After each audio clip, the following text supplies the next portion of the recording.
किसान भाइयों, एक बार अपने धान के खेत को जाकर देखिए। क्या आपके पौधे भी रोपाई के 20-25 दिन बाद ऐसे ही मायूस, पीले और बेजान से नजर आ रहे हैं? क्या आपके खेत में भी फुटाव और कल्लों का नामो निशान नहीं है? और सबसे बड़ा दर्द तब होता है जब आप नजर घुमाकर पड़ोसी के खेत को देखते हैं, जहां उसी उम्र की फसल हरी भरी चादर की तरह लहलहा रही होती है, कल्लों से भरी हुई। तब दिल में एक ही सवाल उठता है, जब बीज वही, पानी वही, मेहनत भी उतनी ही, तो आखिर मेरी फसल में वो जान क्यों नहीं? वो कौन सी एक छोटी सी गलती है जो आपकी पूरी मेहनत पर पानी फेर रही है और आपकी पैदावार को आधा कर रही है? यकीन मानिए, आज इस वीडियो में मैं उस एक गलती का पर्दाफाश करने वाला हूं और आपको खाद डालने का वो गुप्त फॉर्मूला बताने वाला हूं, जिसे जानने के बाद सिर्फ 7 दिनों के अंदर आपके वही पीले और कमजोर पौधे रॉकेट की तरह बढ़वार पकड़ेंगे। मैं आपको वो तरीका बताऊंगा जिससे आपके खेत में इतने कल्ले फूटेंगे कि आप तो क्या, देखने वाले भी गिनते गिनते थक जाएंगे। ये कोई हवाई बात नहीं, बल्कि एक ऐसा वैज्ञानिक रहस्य है जिसे जानने के बाद आपकी धान की पैदावार का पिछला सारा रिकॉर्ड टूट जाएगा।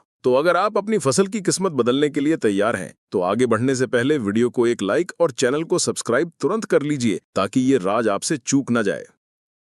चलिए अब खेल को समझते हैं। धान की रोपाई के बाद 20 से लेकर 30 दिन का जो समय होता है, उसे फसल की भूख का सबसे महत्वपूर्ण चरण माना जाता है। इसी 10 दिन की खिड़की में पौधा ये तय करता है कि उसे अपनी पूरी ताकत सिर्फ ऊपर बढ़ने में लगानी है या फिर अपनी जड़ों से नए नए कल्ले बनाकर अपने परिवार को बढ़ाना है। और यहीं पर 90% किसान सबसे बड़ी चूक कर बैठते हैं। उनकी सबसे बड़ी गलती होती है अंधाधुंध यूरिया का प्रयोग। उन्हें लगता है कि यूरिया डाल दिया मतलब काम खत्म। यूरिया डालने से फसल में 1-2 दिन के लिए हरापन तो आ जाता है, लेकिन ये वैसा ही है जैसे किसी कमजोर इंसान को ताकत का इंजेक्शन लगा देना। असर खत्म होते ही हालत पहले से भी बदतर हो जाती है।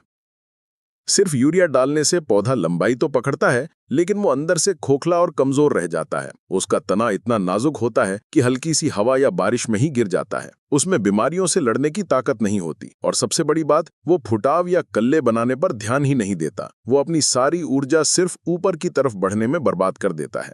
ये फसल आपको दूर से हरी तो दिखेगी, लेकिन जब आप पास जाकर देखेंगे तो एक पौधे से गिने चुने 4-5 कल्ले ही मिलेंगे। और अगर कल्ले नहीं तो बालियां नहीं, और बालियां नहीं तो बम्पर पैदावार का सपना सिर्फ सपना ही रह जाएगा। तो फिर वो रहस्य क्या है? वो कौन सी चीजें हैं जो पड़ोसी के खेत में तो पड़ती हैं लेकिन आपके खेत में नहीं?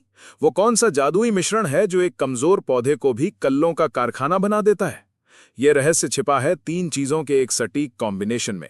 ये 3 चीजें जब सही समय पर, सही मात्रा में और सही तरीके से एक साथ मिलती हैं, तो ये फसल के लिए अमृत का काम करती हैं। ये पौधे की सोई हुई ताकत को जगा देती हैं और उसे मजबूर कर देती हैं कि वो अपनी जड़ों से ज्यादा नए कल्ले पैदा करे। तो चलिए अब उस पर्दे को उठाते हैं और जानते हैं उस जादुई मिश्रण के बारे में जो आपकी धान की फसल की काया पलट कर देगा।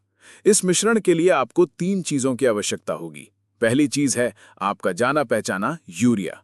हाँ, यूरिया जरूरी है, लेकिन अकेला नहीं। ये इस फॉर्मूले का सिर्फ एक हिस्सा है, पूरी कहानी नहीं। यूरिया पौधे को नाइट्रोजन देकर उसकी शुरुआती बढ़वार को गति देता है। इसकी मात्रा आपको प्रति एकड़ 35 से 45 किलोग्राम लेनी है। अब आता है इस फॉर्मूले का दूसरा और सबसे बड़ा हीरो, जिसे कल्लों का राजा कहा जाता है, जिंक सल्फेट। जी हाँ, जिंक। ये वो छुपा हुआ पोषक तत्व है जिसे ज्यादातर किसान नजरअंदाज कर देते हैं, और यही उनकी सबसे बड़ी गलती होती है। जिंक पौधे के अंदर उन हार्मोन्स को सक्रिय करता है जो सीधे सीधे कल्ले फूटने के लिए जिम्मेदार होते हैं। बिना जिंक के पौधा कभी भी अपनी पूरी क्षमता से फुटाव नहीं कर सकता।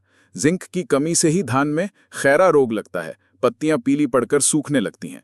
आपको 33% वाला जिंक सल्फेट मोनोहाइड्रेट लेना है, जिसकी मात्रा आपको प्रति एकड़ 5 से 7 किलोग्राम रखनी है।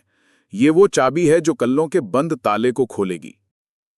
और अब आता है इस फॉर्मूले का तीसरा और अंतिम महारथी, जो इस पूरे खेल को सफल बनाएगा, सल्फर। सल्फर को आप एक मैनेजर की तरह समझ सकते हैं।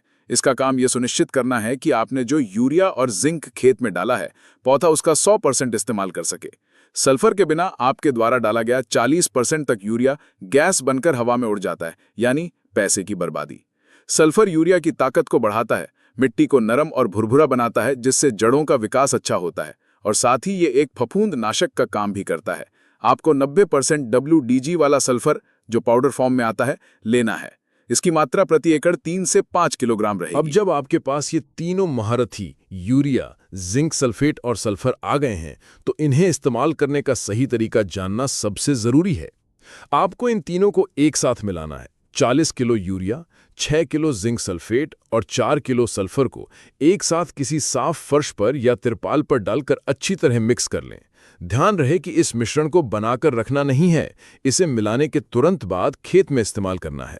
सबसे महत्वपूर्ण शर्त, जब आप इस खाद का छिड़काव करें तो आपके खेत में 2 से 3 इंच पानी खड़ा होना चाहिए।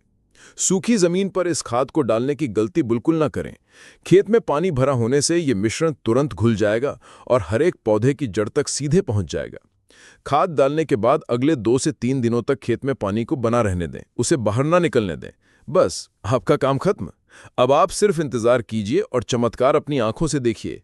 खाद डालने के 5 से 7 दिनों के अंदर ही आपकी फसल की रंगत बदलनी शुरू हो जाएगी। जो पीलापन था वो गहरे हरेपन में बदल जाएगा, रुकी हुई बढ़वार में तेजी आ जाएगी और सबसे शानदार नज़ारा आपको पौधे की जड़ों के पास देखने को मिलेगा, जहां से नए नए सफ़ेद और मोटे कल्ले इतनी तेजी से फूटेंगे कि आप हैरान रह जाएंगे। 10-12 दिनों में आपका खेत इतना घना और हरा भरा हो जाएगा कि जमीन दिखनी बंद हो जाएगी। जहां पहले एक पौधे में 4-5 कल्ले थे, अब आपको आसानी से 25-30 कल्ले देखने को मिलेंगे। ये मजबूत, स्वस्थ और कल्लों से लदी फसल ही एक रिकॉर्ड तोड़ पैदावार की नींव रखेगी। तो किसान भाइयों, अब आप उस राज को जान चुके हैं। अब फैसला आपके हाथ में है। क्या आप अभी भी पुरानी गलतियों को दोहराकर सिर्फ यूरिया के भरोसे रहना चाहते हैं, या फिर इस वैज्ञानिक और आजमाए हुए फॉर्मूले को अपनाकर अपने खेत को कल्लों का कारखाना बनाना चाहते हैं? इस तरीके को अपनाइए और मैं आपको गारंटी देता हूं, इस साल जब आपकी धान की फसल कटेगी तो आपके चेहरे पर सिर्फ मुस्कान और आपके गोदाम में सिर्फ अनाज का ढेर होगा। अगर आपको ये जानकारी काम की लगी हो और आप चाहते हैं कि मैं भविष्य में भी ऐसी ही खेती के रहस्य आपके लिए लाता रहूं, तो कमेंट में जय किसान जरूर लिखिएगा। इस वीडियो को अपने सभी किसान भाइयों के ग्रुप में शेयर कीजिए ताकि हर कोई अपनी मेहनत का सही फल पा सके। मिलते हैं अगली वीडियो में एक और नई और धमाकेदार जानकारी के साथ। धन्यवाद।